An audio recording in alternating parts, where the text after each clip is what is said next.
La tierra del rincón la sembré con un guaypando. Yo le dije al sembrador, no me hable cuando anda arando. Cuando iba a media tierra, el arado iba enterrado. Enterrado en la telera, yo le dije al sembrador, no me hable cuando anda arando. Esa tierra del rincón la sembré con un guaypando.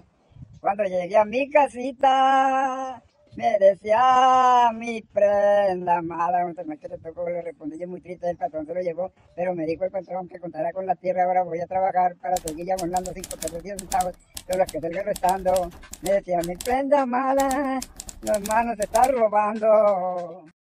¿Qué tal? Bienvenidos a una emisión más de Tres en Punto. Soy Beatriz Rojas, como cada lunes me acompañan mis colegas Patricia Monreal y Raúl López Telles. Y el día de hoy nos acompaña el doctor Jorge Víctor Alcaraz Vera.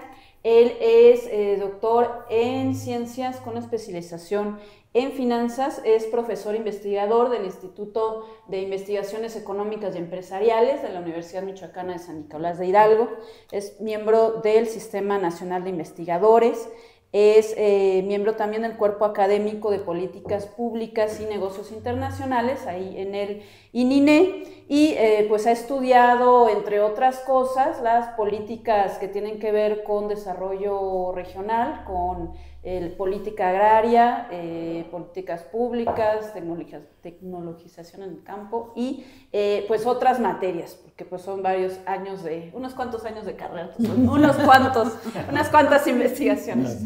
Y pues hay varios temas que queremos abordar con él. Antes que nada, bienvenido, doctor, muchas gracias. Gracias a todos por la invitación.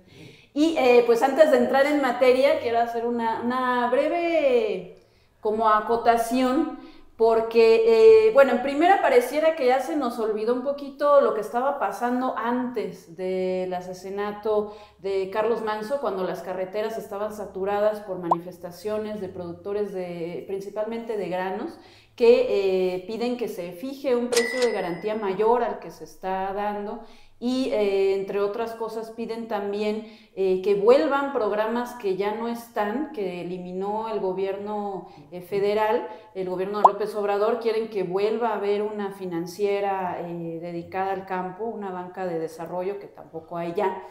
Y pues no es algo que surgió de pronto y no es algo que apareció de repente. El año pasado, 2024, yo me acuerdo, porque pues me tocó estar ahí, que varias veces fueron campesinos a tratar de hablar con los diputados, a pararse en el Congreso sin tomar ni nada, pero para pedir hablar de este tema, porque ellos proponían que, pues ya que es insuficiente lo que les da la federación, que hubiera un fondo estatal para incrementar el precio de garantía. Entre otras cosas que hablaremos pues, a lo largo de este programa, pues está también el tema de la extorsión que sufren la mayoría de las personas que trabajan en el campo y otra serie de problemáticas. Y ya desde 2023, un año antes, perdón, ellos mismos alertaban que estaban pagando por trabajar, o sea, que a ellos les costaba producir un kilo de maíz 8 pesos con 50 centavos, pero les estaban pagando 5. Entonces, no es algo que de repente apareció, como a veces escuchamos discursos ahí gubernamentales de que, ay, es que los está manejando la derecha, no, pero es que ellos ya venían reclamando esto pues desde hace ya un buen rato y pues ya para esta semana que comienza probablemente veamos nuevos bloqueos porque también contrario a lo que se ha dicho no están de acuerdo con el precio de garantía de 6,000 pesos por tonelada que les está proponiendo el gobierno federal. Y bueno, ya pasada esta breve introducción, ahora sí vamos a platicar, doctor. Esto del precio de garantía, ¿qué tan efectivo es? Cuando se supone, bueno, está por un lado el tema de la idea de que hay que dejar libre al mercado, que se regule solo, y por otro lado, pues hay una balanza comercial que no es estable y compramos más maíz del que producimos y entonces aquí es cuando los productores pues afecta que hay una inequidad, ¿no? en el mercado. Entonces, ¿qué tan efectivo es esto o qué es lo que tendría que hacerse para ayudar a los productores? Sí, gracias maestra. Pues antes que nada les agradezco mucho la invitación a charlar y platicar un poquito sobre este tema que es muy interesante. Bueno, pues con relación a lo que comenta la maestra Beatriz, Aquí lo que tendríamos que decir nosotros es que, de acuerdo con los que han estudiado y siguen estudiando estos temas, llegamos a la conclusión de que a 100 años de que se inició la Revolución Mexicana, la reforma agraria ha sido un fracaso. El proceso de transformar las relaciones precapitalistas en el campo mexicano han seguido dos caminos. La reforma agraria, uno que es la vía latifundista, la de los Junkers que le llamaba Lenin, y la otra es la vía campesina. En un periodo de aproximadamente 100 años, nos dicen los que estudian estos temas que solamente un presidente, que fue Lázaro Cárdenas del Río, le apostó a la vía campesina. Todos los demás, incluyendo las administraciones contemporáneas y presentes, le han apostado más bien a la vía latifundista. Esto lo único que ha generado ha sido una enorme masa de pequeños y medianos productores desposeídos que no tienen acceso a la tecnología, están marginados, trabajan todavía en condiciones de ostracismo precapitalista prácticamente medieval, y que aparte son los que tienen pues, las tierras menos propicias, no tienen acceso a la tecnología, sus cultivos son de temporal, y por otro lado tenemos a un pequeñísimo sector neolatifundista que sí tiene acceso a la tecnología de punta, tiene acceso a los créditos, son los que se han visto beneficiados por los programas federales, no en esta administración solamente, sino desde hace ya mucho tiempo. Y el resultado es precisamente la situación que tenemos actualmente, que es, como señalaba la maestra Beatriz, estructural. Esto no es nuevo, tiene décadas, en donde periódicamente pues, los campesinos se manifiestan debido precisamente a que ya no les resulta costeable ni rentable seguir cultivando granos básicos. Ahora, la cuestión no es tampoco en modo alguno reciente. El problema con el campo mexicano es que a partir justamente de 1929, con la crisis de la Gran Depresión, el gobierno mexicano tuvo que implementar un modelo de crecimiento hacia adentro. Todavía por ahí en el porfiriato, fíjense lo que son las cosas. Lo que teníamos era una incipiente industrialización y un modelo de crecimiento hacia afuera basado en el sector agroexportador. En el sector agropecuario, desde la década de los 60, que empezamos con las importaciones primero de maíz y luego de trigo y luego de otros muchos granos, seguimos y volvimos a retomar, independientemente del sesgo ideológico de los partidos, de los colores de los partidos políticos que han estado en el poder, se volvió a retomar el modelo del porfiriato, al menos en el sector exportador, y en detrimento del sector agropecuario, se privilegió el sector industrial y el sector de servicios. Y a la fecha este es el modelo que todavía subyace. Por eso ven ustedes que al sector agropecuario se le tiene abandonado y marginado. Doctor, en un estado como Michoacán, donde pues, se promociona que su fuerte es el sector, el agro justamente, que genera millones de dólares en el tema de las importaciones, donde, bueno, pues se promociona como un modelo exitoso, pues los frutos rojos, el aguacate, digamos el propio limón o la guayaba hasta hace poco que empezaron a hacer ruidito, pues hay la gente que le da por producir e incomodar, pero la idea que se ha vendido es esto digamos, frente a esta ilusión quizá de éxito en la producción del campo michoacano, pues tenemos una realidad bien contrastante, ¿no? El plan Michoacán que acaba de presentar Claudia Sheinbaum habla como si fuera una solución otorgar el IMSS a jornaleros agrícolas. Yo no sé si esa medida sirva de algo. En el contexto local, ¿qué lectura le da usted? La lectura que le damos en el contexto local es una que se replica a nivel nacional. Les comento, esto no es otra cosa más que volver a retomar desde hace más de 100 años el modelo en el sector agropecuario, el modelo de crecimiento hacia afuera que se tenía en el porfiriato. Nosotros producimos, cultivamos y exportamos hortalizas y productos de un alto valor nutritivo, pero también de un elevado valor comercial en los mercados internacionales, pero importamos granos básicos, como el maíz, que es la base de la dieta todavía de millones de mexicanos. Y para acabarla de amolar, nos dicen algunos investigadores, los de la UNAM, los de la UAM, que inclusive ese grano que se importa de países como Estados Unidos, allá en Estados Unidos se destina al consumo animal, y ese es el que se importa aquí. Entonces no hay que confundirnos, la balanza comercial puede ser superavitaria, pero aquí lo que tenemos es un superávit debido a la exportación de hortalizas y productos como los que usted menciona, el oro verde en Michoacán, el oro rojo en Sinaloa, el oro pardo en Veracruz, el café, ¿no? Pero somos importadores netos de los granos y de los productos del campo que se requieren para alimentar a la gente.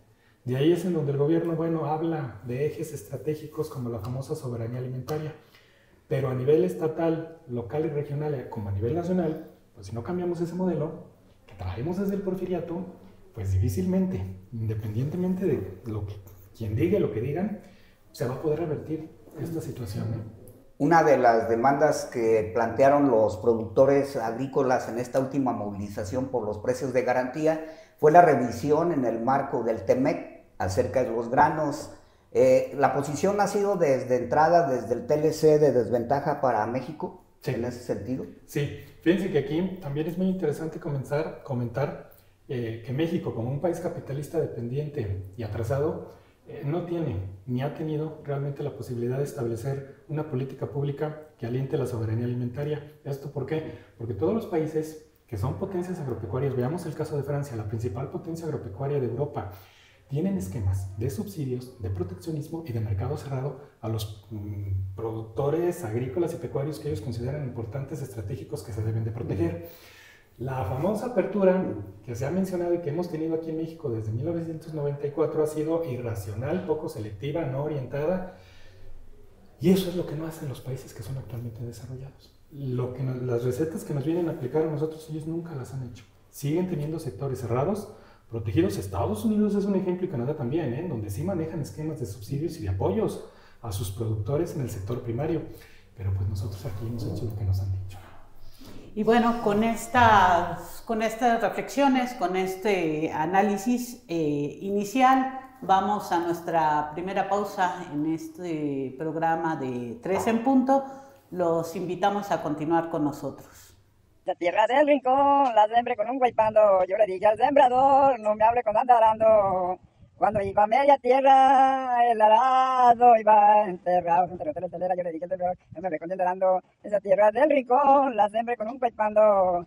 Cuando llegué a mi casita, me decía mi prenda mala, que te tocó, le respondí muy triste, el patrón se lo llevó, pero me dijo el patrón que contara con la tierra, ahora voy a trabajar para seguir abonando 5 pesos 10 centavos, pero las que estoy restando, me decía mi prenda mala, los manos te están robando. En la continuidad de este programa de 3 en punto, estamos hablando con un catedrático del ININE, de la Universidad Michoacana. Obviamente el tema de las agroexportaciones es algo que le atañe en particular a Michoacán, el tema del aguacate, de las berries y de los cítricos, sobre todo en las últimas semanas, pues ha cobrado relevancia en los mercados internacionales, incluso por su vinculación no solamente con los aspectos productivos, sino con los aspectos del control de la delincuencia organizada. En ese sentido, doctor, ¿qué tanto ha influido este factor del crimen metido en la producción agropecuaria o tratando de controlar las cadenas productivas? Bueno, de lo que nosotros hemos sabido y las investigaciones que en ese sentido se han hecho, sí existe penetración e incidencia. De hecho, acuérdense que también recientemente fue eliminado uno de los líderes limoneros, precisamente por denunciar esta situación. Entonces, pues yo pienso que es un hecho probado y comprobado que sí hay actividad al interior del sector agropecuario local, estatal y nacional de grupos del crimen organizado. Y esto obviamente incide también en migración y desplazamiento forzoso de poblaciones enteras en regiones de tierra caliente en el estado de Michoacán y muchas otras regiones y localidades del país, debido a la violencia, a la inseguridad rampante y a la impunidad vigente, lo cual no deja de ser sumamente preocupante, porque pues planes vienen y planes van, pero no vemos el diseño de una política pública efectiva por parte del estamento federal. En este caso, el abandono del campo se ha visto incrementado por este factor. Efectivamente. Más allá de que se revise realmente en los marcos de un tratado internacional, de que se apliquen políticas públicas en lo local, ¿cuáles serían las medidas que desde su punto de vista deberían de propiciar justamente el ir recuperando la soberanía alimenticia en México? Mire, ahí es una cuestión tan sencilla, tan complicada, tan cercana y tan lejana, un cambio de mentalidad de los dirigentes nacionales. Si no se cambia la mentalidad de la gente que nos gobierna, independientemente del sesgo ideológico con el que lleguen al gobierno, no va a cambiar la situación. O sea, en realidad es una respuesta breve, precisa y concisa. Si no cambia la mentalidad de la gente que nos gobierna en ese sentido, pues no vamos a poder resolver la situación estructural y de fondo nunca. ¿Será difícil lograr esta independencia o esta soberanía, tomando en cuenta que también el mercado de los granos, por ejemplo, pues está determinado por por Estados Unidos, por Wall Street. Chicago. Bueno, ahí ciertamente, ¿no? En este momento me viene a la mente alguna investigación que se hizo en alguno de los programas que tenemos ahí, en donde el estudiante lo que hizo fue demostrar efectivamente que existe, en el caso del maíz amarillo mexicano, un efecto que se conoce como de contagio. Cuando se estableció, lo que se pretendió estudiar es si había algún tipo de influencia o de incidencia en los precios del maíz que se fijan en los mercados internacionales, concretamente las bolsas. Hay unas bolsas que se conocen como de derivados sobre commodities agrícolas en Chicago, que son muy grandes, y el precio es el precio al contado en el mercado nacional. Los resultados que este investigador obtuvo es que efectivamente existe una fuerte influencia. Los precios del maíz no se determinan aquí, los determinan en los mercados de derivados sobre commodities agrícolas en Chicago. Y lo peor de todo es que esos mercados muchas veces se ven muy movidos por un fenómeno que se conoce en finanzas como especulación. Y eso, bueno, pues también impacta y es delicado, ¿no? Oiga, doctor, que nos pudiera hacer como una breve fotografía de lo que ha sido el devenir de la producción de granos en el caso de Michoacán. No sé si tenga, para tener un poco la idea. Yo hace poco revisaba el tema de la producción, cuántas hectáreas se siguen sembrando y eso, y me sorprendía porque yo pensaba que era menos. Pensaba que ya el cambio se estaba dando hacia cultivos exitosos. Entonces, como tener una idea de cómo vamos, si ha disminuido en el caso estatal, si es también en el ámbito nacional, cómo estamos, o si se sigue generando y qué pasa con eso, entonces, con esa producción, ¿no? En el ámbito estatal podríamos decirlo para el caso del estado de Michoacán, una réplica también a una escala más regional y nacional. Sí se sigue detectando que hay una cierta orientación por parte de los productores de hacer un cambio de uso de suelo de sus cultivos y destinarlo más, por ejemplo en el caso de Michoacán, al aguacate, con la finalidad de poderlo exportar porque les es más rentable. Aquí es en donde precisamente tendrían que operar los mecanismos y los esquemas de subsidios y de apoyos directos a los productores de granos, que sí les resulte a ellos rentable, o por lo menos estar trabajando un poquito para arriba del punto de equilibrio, que es la causa de las movilizaciones y de las quejas. Con ese precio de garantía que dice el gobierno que les va a dar, ellos afirman y asumen, y esto es histórico, tiene décadas que ha sido así, que no es rentable ni costeable. Simple y sencillamente no se puede trabajar así. Pero sí se detecta. En el caso de Michoacán sí todavía se sigue detectando un cierto cambio de uso de suelo en la vocación agrícola para destinarlo a productos como el aguacate. Y a pesar de que esté prohibido, e inclusive aquellos, perdón por la interrupción, aquellos que tienen una vocación forestal.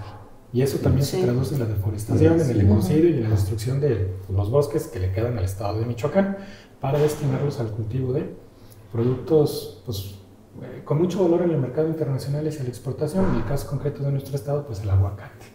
Y tenemos también el factor ambiental, maestro, donde está el cambio de uso de cielo, la afectación a los suelos propiamente, la desertificación, la apuesta de muchos productores de decir, no importa que use estos agroquímicos que duran menos, pero me generan mayor valor, por lo menos en lo que yo estoy vivo, ya si las otras generaciones o su propia descendencia pues pagan el costo de eso, digamos que no es la prioridad en estos momentos. ¿Qué tanto está afectando, impactando? Y pues nos queda claro que no hay política pública efectiva en ese sentido tampoco, ¿no?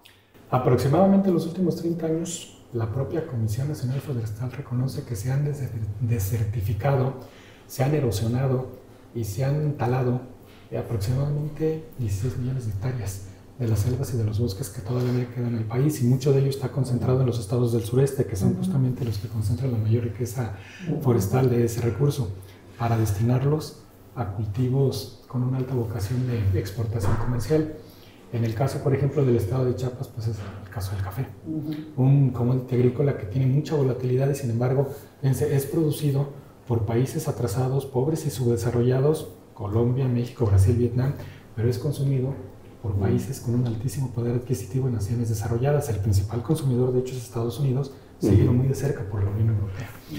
Y eso propicia esa desertificación, ese ecocidio, esa destrucción sistemática, la tala ilegal y moderada de nuestros bosques y selvas. Eso no se ha detenido. sigue todavía. Esa tendencia en Michoacán ya sobrepasa, o sea, la de los cultivos de agroexportación, ya sobrepasa la de los cultivos básicos, los granos básicos. Sí, porque nosotros ya desde mediados de la década de los 60 estamos importando granos básicos. Empezamos por el maíz, siguió el trigo, luego el arroz, y eso no se ha revertido. Si hablamos de 1964, 65, que el gobierno aceptó y el estadístico oficial reconoció que ya habían empezado las importaciones de maíz, pues echemos cuentas. Ya estamos hablando de más de casi 70 años. Entonces eso que decía López Obrador de que ya vamos a producir todo el maíz que vamos a consumir, no vamos a importar ni un solo grano de maíz, eso no es posible. Y hubo también protestas en donde los campesinos le decían al presidente López Obrador: presidente, ¿cuál rescate al campo? No, siguen aplicando las mismas políticas que cuando estaban en la oposición criticaban y las caracterizaban como de un enfoque del modelo económico neoliberal. Pero como dice el refrán, hechos son amores. Nosotros a la fecha, a 7 años, no hemos visto un cambio significativo, por lo menos en materia de política pública en el sector agropecuario. ¿Y han visto una reducción o no un cambio significativo, pero digamos se ha mantenido algunas variaciones que tú digas, pues incluso en el gobiernos pasados había esto y ahorita ya no lo hay? No sé si eso funcionaba, si no, pero saber la diferencia y qué tanto impacto ha generado esto, ¿no? Lo que nosotros vemos es que hay una profundización. El modelo agroexportador a una escala nacional, estatal y regional. No vemos cambios significativos ni una modificación en la mentalidad que comentábamos antes para volver a retomar y darle importancia sobre todo al ejido, al pequeño y mediano productor. Seguimos viendo más bien una política pública enfocada en los neolatifundistas y los a los grandes capitales. Que no, sabemos son los que van a venir a resolver el problema estructural del campo mexicano. Pues bueno, con esto es que ya se acabaron los llega el suspenso para que no se muevan, no se vayan o le pongan pausa y hagan lo que tengan que hacer y regresen, porque todavía nos falta un ratito para seguir platicando de este tema. La tierra del rincón la sembré con un guaypando, yo le dije al sembrador, no me hable con tanta arando. Cuando iba a media tierra, el arado iba enterrado, yo le dije al sembrador, no me hable con tanta arando. Esa tierra del rincón la sembré con un guaypando. Cuando llegué a mi casita, me decía mi prenda mala, que te tocó, le respondí muy triste, el patrón se lo llevó, pero me dijo el patrón que contara con la tierra, ahora voy a trabajar para seguir abonando 5 pesos 10 centavos, de los que estoy restando. Me decía, mi prenda mala, los hermanos te están robando. Volvemos a este tercer y último segmento de nuestro programa de 3 en Punto, en donde, tenemos de manera muy relevante como nuestro invitado al doctor José Alcaraz Vega, que nos está hablando, Jorge. No le entiendo ni mi letra. Jorge, de toda la problemática que existe, en particular con el tema de la producción de granos, de lo que tiene que ver con el tema de la producción de campo, frente a lo que venimos platicando, o nos ha venido platicando en los 2 primeros segmentos, del rezago que tenemos y del modelo que se sigue aplicando, que data desde el Porfiriato, ya a uno le agarra la depresión y dice, entonces son más de 100 años, ¿cuánto tenemos que recorrer para revertir esto? Y en las condiciones menos óptimas y más adversas en el contexto global, ¿no? Para tener como una perspectiva afirmativa, si esto es posible, ¿Cuál podría ser un planteamiento, no? Ahí lo que podríamos nosotros comentar es que se necesitaría retomar el espíritu nacionalista. Fíjense, curiosamente mucha gente piensa que la época del cardenismo era como llevar al país al socialismo. En realidad, Lázaro Cárdenas y el general Cárdenas lo que pretendía era fincar las bases de un Estado capitalista, nacionalista fuerte, con la finalidad de generar las condiciones de un mercado interno con buen poder adquisitivo y no depender tanto del exterior. Eso fue, por lo que nos dicen los que estudian estos temas, tal vez el único sexenio en donde se le apoyó fuerte en ese sentido, hablando del campo en términos de la reforma agraria, la vía campesina. Pero la idea del general Cárdenas no era como esa extraña distorsión que a veces nos hacen creer que la idea debe llevarnos aquí a hacer como Cuba. No, todo lo contrario, es el camino que siguió en su momento países que ahora son industrializados y desarrollados. Es más, el modelo de la reforma agraria en Estados Unidos ha sido híbrido, no ha sido completamente neolatifundista, también han tenido aspectos de vía campesina. Países en Europa han seguido justamente el esquema de la vía campesina, es decir, fortalecer un esquema en donde se permita la formación de capital interno y un espíritu nacionalista con la finalidad de promover primero pues, lo nuestro y proteger a nuestros productores. Eso es todo lo que se requiere. Por eso yo les decía al principio, es tan cercano, tan lejano, tan fácil, tan complejo, porque mientras eso no lo cambiemos, en más de 100 años, pues no vamos a avanzar. No solamente en el campo mexicano, sino en el país. Seguiremos siendo un país capitalista dependiente y atrasado. Ahora, la otra cuestión que yo les comentaba es que desde 1929 el Estado mexicano incentivó un modelo de crecimiento hacia adentro, pero lo hizo en función de privilegiar el sector industrial en detrimento del sector agropecuario. A la fecha, han transcurrido casi 100 años, no somos un país industrializado, seguimos dependiendo de la tecnología del exterior y sí hemos dejado a su suerte y abandonado al sector agropecuario, sobre todo pues al sector minifundista, ¿no? Que es al que estamos haciendo básicamente referencia. En este caso, por las manifestaciones que se vieron, realmente estas movilizaciones que se aducen a nombre de un movimiento nacional por el rescate del campo, ¿cree usted que realmente la demanda es de un beneficio general o es un sector privilegiado de productores el que también está demandando estos precios de garantía? Yo no pensaría que fuese tanto un sector muy privilegiado. Generalmente el esquema de los precios de garantía se ha manejado sobre todo a nivel de los pequeños y medianos productores agropecuarios y de los ejidatarios. Los neolatifundistas obviamente eso no lo necesitan, pero sí hemos detectado, y no solamente en estas administraciones, esto ya tiene décadas, que han sido los principales beneficiarios de los programas de los gobiernos federales en turno. Entonces yo pienso más bien ahí que sí hay alguna cuestión hasta cierto punto que podríamos asumir de legitimidad por parte de estos agricultores que se están manifestando porque la situación en el campo para ellos es realmente difícil y desesperada. Entonces, a mí me llama la atención que pues ellos piden que vuelvan programas federales que quitó este gobierno porque supuestamente no funcionaban y eran corruptos y no sé qué tanto, pero entonces quiere decir que no eran tan malos y particularmente pues esta extinción en 2023 de la Financiera Nacional de Desarrollo Agropecuario, Rural, Forestal y Pesquero, o la banca de desarrollo, como se le dice más comúnmente. ¿Fue un error desaparecer la banca de desarrollo? Sí, realmente lo que se necesita, por ejemplo, en el caso de organismos de esta naturaleza, como las entidades paraestatales, Pemex, Comisión Federal, no es privatizarlas, lo que se necesita es, o desaparecerlas, es que trabajen de manera eficiente. Ahí operan obviamente esquemas de un combate efectivo a corrupción, desvíos, fraudes. Si eso no se hace, pues independientemente del cambio de siglas, o si se privatizan, o si se desaparecen, no va a ser la solución. Digo, aquí me llama mucho la atención un ejemplo de una escena que nos hizo viral, que a mí se me hizo preocupante y grave, de lo que le ocurrió a la presidenta, la doctora Sheinbaum, la semana pasada, en donde su cuerpo de seguridad quedó evidenciado.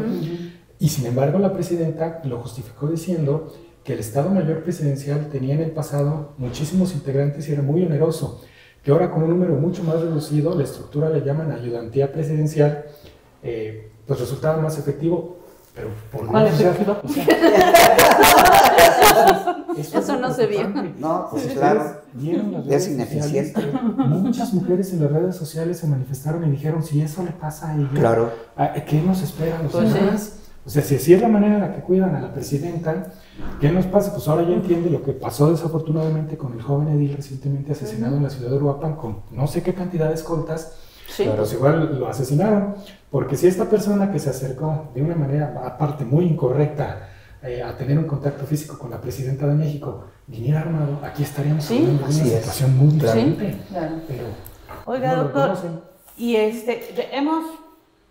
yo creo que desde que nacimos todos, los que estamos aquí, hemos oído del tema del abandono al campo, ¿no? De la gente que emigra a las ciudades, al extranjero, y bueno, el fenómeno sigue sin detenerse, ¿no? Las cifras del INEGI recientes pues evidencian una disminución de trabajadores, por lo menos en el caso de Michoacán, revisando los datos de Michoacán. Y vuelvo a, pese a la promoción de que es un sector exitoso en el caso de Michoacán, yo no sé, ciertamente hay grandes productores que se han visto afectados y que pues contratan jornaleros que vienen acá, son maltratados, se retachan, pero digamos, mano de obra segura más o menos tienen, ¿no? Pero si en la propia voracidad no están condenándose a una catástrofe más pronta que después, ¿no?